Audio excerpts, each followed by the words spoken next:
Premier লিগের ব্যস্ততা রেখে হুট করেই ঢাকায় পা রাখলেন হামজা চৌধুরী। তবে কি হামজার পরামর্শেই নিয়োগ দেওয়া হবে জাতীয় দলের নতুন কোচ?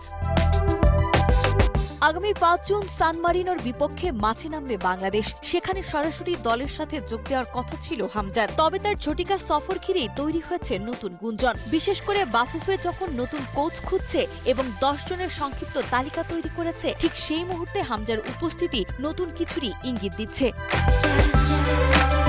ধারণা করা হচ্ছে বাফুফের সাথে আলোচনা হতে পারে আসন্ন ম্যাচ ও কোচ নির্বাচন নিয়ে। যদিও হামজার দেশে আসার কারণ হিসেবে বলা হয়েছে বিশ্বকাপকে সামনে রেখে বাণিজ্যিক কাজেই তার এই সফর। তবে ফুটবল প্রেমীদের অনেকেই একে মুখ্য কারণ হিসেবে দেখতে নারাজ।